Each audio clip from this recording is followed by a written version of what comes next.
Hai semuanya, Assalamualaikum warahmatullahi wabarakatuh. Kami dari kelompok 5 mata kuliah Etika Profesi Keguruan dengan dosen pengampu Bapak Andika Adinanda Siswoyo SPD MPD. Kami di sini akan menjelaskan materi terkait peran guru dalam administrasi sekolah. Namun sebelum itu, perkenalkan anggota dari kelompok 5. Yang pertama ada saya sendiri, lalu Retno Pranetias dengan NIM akhir 135. Kemudian ada rekan saya, Hasan Abdillah dengan NIM akhir 139. Kemudian ada Hafiza Alifia Fikratun Nabila dengan NIM akhir 144. Dan yang terakhir ada Cahya Amalia Ramadan dengan NIM akhir 147. Dari kelas 6C Program Studi Pendidikan Guru Sekolah Dasar Fakultas Ilmu Pendidikan Universitas Trunojoyo, Madura. Adapun beberapa topik yang akan kami bahas adalah sebagai berikut. Yang pertama ada pengertian administrasi sekolah. Yang kedua, fungsi dan tujuan administrasi sekolah. Yang ketiga, manfaat administrasi sekolah. Yang keempat, ruang lingkup dalam administrasi sekolah. Dan yang terakhir, yang kelima adalah peran guru dalam administrasi sekolah. Yuk, mari kita simak penjelasan materi berikut ini. Pengertian administrasi sekolah. Apa sih itu administrasi sekolah? Administrasi sekolah adalah serangkaian kegiatan dan proses yang dilakukan untuk mengelola dan mengatur berbagai aspek operasional dalam lingkungan sekolah. Selanjutnya yakni terkait fungsi administrasi sekolah. Fungsi yang pertama ada fungsi perencanaan. Perencanaan di sini merupakan fungsi yang sangat penting dari administrasi karena fungsi ini memang berperan banyak dalam hal memberi petunjuk pada pelaksanaan pendidikan serta acuan untuk memonitor kemajuan dan pelaksanaan program pendidikan. Kriteria dalam penilaian perencanaan ini untuk mengetahui ada tidaknya hambatan atau bahkan penyimpangan dan dapat menjadi media inovasi. Dalam perencanaan ini akan menjawab pertanyaan apa yang harus dilakukan, bagaimana cara melakukannya, di mana dan siapa yang akan melakukannya. Jadi dapat dinyatakan perencanaan adalah menetapkan terlebih dahulu tujuan yang akan dicapai dan alat yang digunakan untuk mencapai tujuan yang telah ditetapkan itu sendiri. Fungsi yang kedua adalah fungsi pengorganisasian.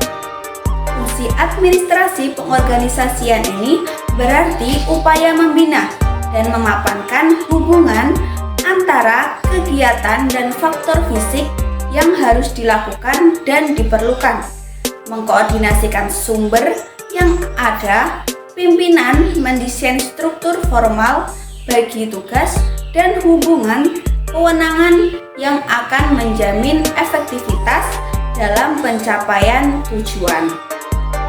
Pengorganisasian berurusan dengan pembagian jabatan yang harus dikerjakan, penetapan kelompok pekerjaan, dan juga pemerataan tanggung jawab dalam pekerjaan. Prinsip yang dianut adalah prinsip pembagian kerja, rintangan, dan departementisasi, serta otoritas atau wewenang. Untuk fungsi yang ketiga adalah fungsi pengawasan.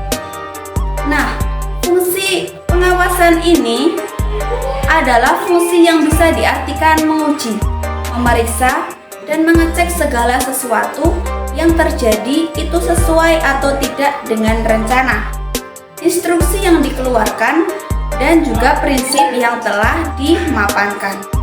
Pengawasan bersumber dari rencana dan juga tujuan organisasi itu sendiri. Fungsi yang keempat adalah fungsi penilaian. Fungsi penilaian berarti proses memonitoring kegiatan untuk menetapkan apakah satuan-satuan organisasi telah berjalan secara efektif dalam mencapai tujuan yang telah ditentukan. Jika belum, dapat dilakukan perbaikan. Proses penilaian meliputi pengukuran, perbandingan, dan perbaikan dari tujuan yang belum tercapai. Semua fungsi tersebut satu sama lain saling berkaitan agar kegiatan dalam komponen administrasi sekolah dapat berjalan dengan baik dan sesuai dengan yang diharapkan. Selanjutnya di sini saya akan menjelaskan tujuan administrasi sekolah. Tujuan administrasi sekolah dibagi menjadi 3, yaitu tujuan jangka pendek, tujuan jangka menengah, dan tujuan jangka panjang. Tujuan jangka pendek ini bertujuan agar tersusun dan terlaksana suatu pengelolaan komponen instrumental proses pendidikan. Yang kedua, tujuan jangka menengah. Tujuan jangka menengah ini bertujuan agar tujuan jangka pendek tidak salah arah, maka perlu berorientasi pada tujuan jangka menengah, yaitu tujuan institusional setiap jenis dan program pendidikan. Yang ketiga, tujuan jangka panjang.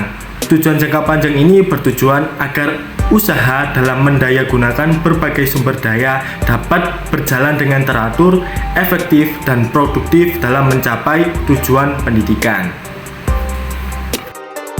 Selanjutnya, manfaat administrasi sekolah. Manfaat administrasi sekolah yang pertama yaitu mengangkat derajat kinerja pekerja dan menolong mensukseskan dan memperbaiki kinerja tersebut. Yang kedua, menciptakan iklim kerja yang baik untuk menerapkan prinsip-prinsip hubungan kemanusiaan yang sehat dengan menekankan penghargaan kepada setiap orang pada lembaga pendidikan yang bersangkutan. Yang ketiga, mendorong menerjemahkan, merubah pikiran dan teori-teori pendidikan menjadi kurikulum, program, metode, media, prosedur dalam berbagai aktivitas pendidikan lainnya untuk menempuh jalan yang tepat dalam rangka mencapai tujuan pendidikan.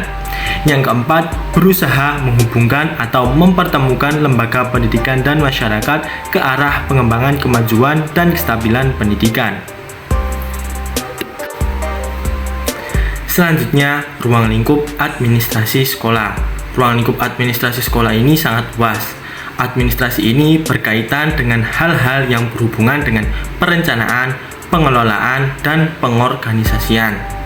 Ruang lingkup yang pertama yaitu perencanaan, pengorganisasian, pengarahan, koordinasi, dan kontrol dalam proses pembelajaran.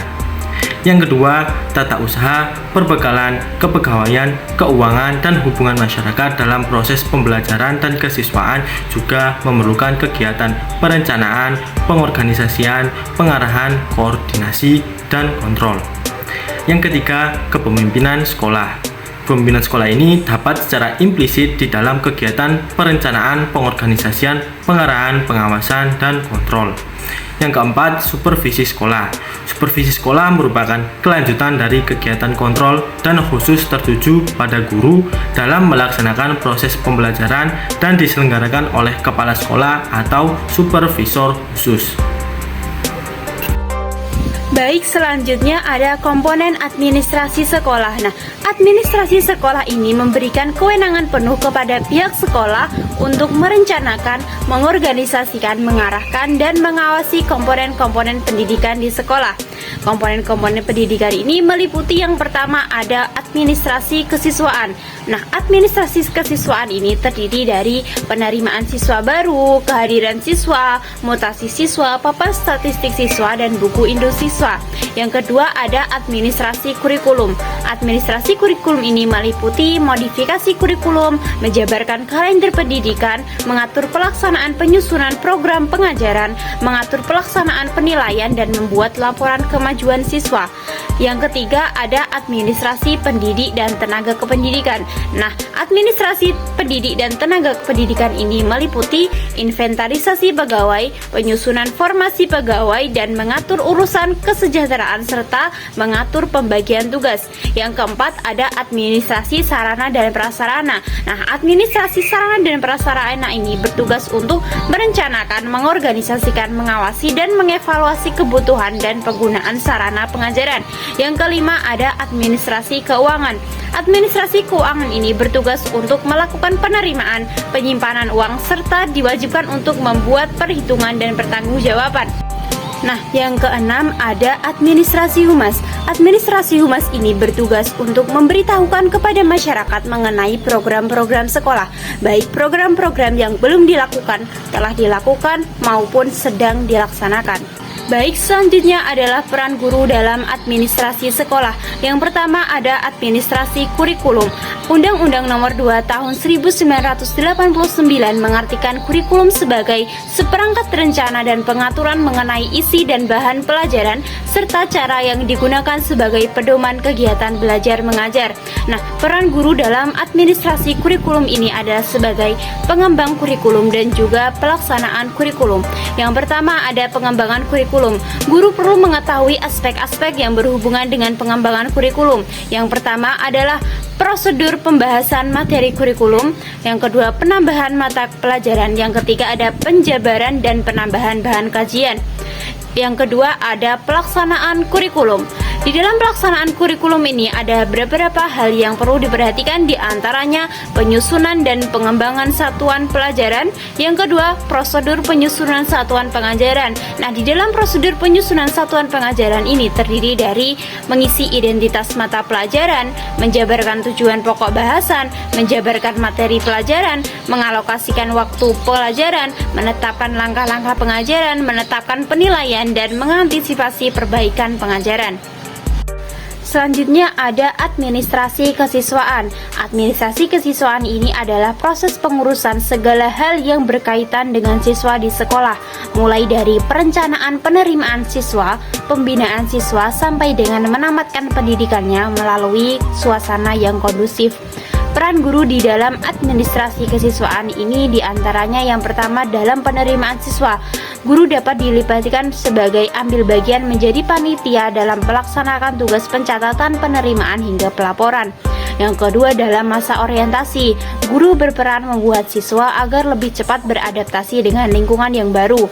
Yang ketiga, pengaturan kehadiran. Guru berperan untuk mengecek kehadiran siswa. Yang keempat, menciptakan disiplin siswa. Guru berperan sebagai role model, bertugas memberikan contoh yang baik kepada siswanya. Yang kelima, ada memotivasi siswa untuk berprestasi dengan menciptakan suasana yang mendukung. Selanjutnya ada administrasi sarana dan prasarana. Administrasi sarana dan prasarana ini guru berperan sebagai perencanaan, penggunaan dan pemeliharaan serta menggunakan kendali. Peran guru yang pertama di dalam perencanaan. Perencanaan pengadaan barang ini memerlukan peran guru karena semua barang yang digunakan dalam proses pembelajaran harus sesuai dengan prosedur kegiatan belajar mengajar. Yang kedua di dalam penggunaan dan pemeliharaan. Guru harus mampu menggunakan semua fasilitas seoptimal mungkin dan bertanggung jawab penuh atas penggunaan sarana dan prasarana pendidikan.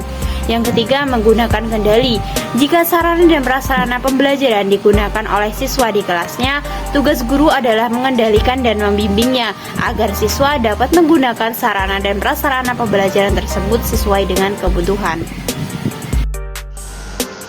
Selanjutnya, saya di sini akan menjelaskan terkait peran guru.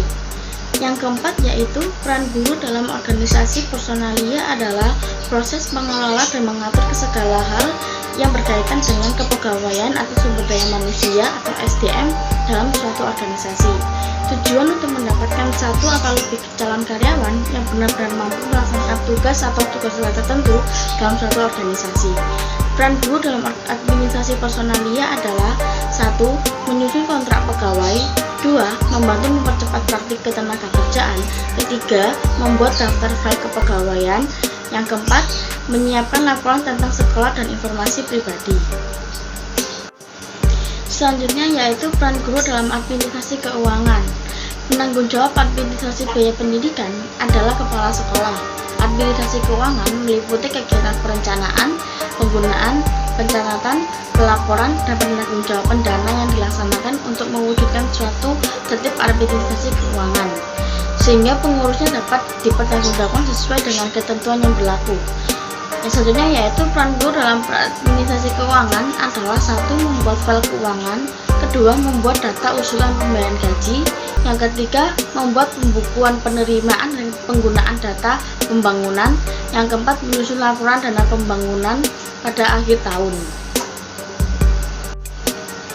Yang terakhir yaitu peran guru dalam administrasi Husemas atau hubungan masyarakat.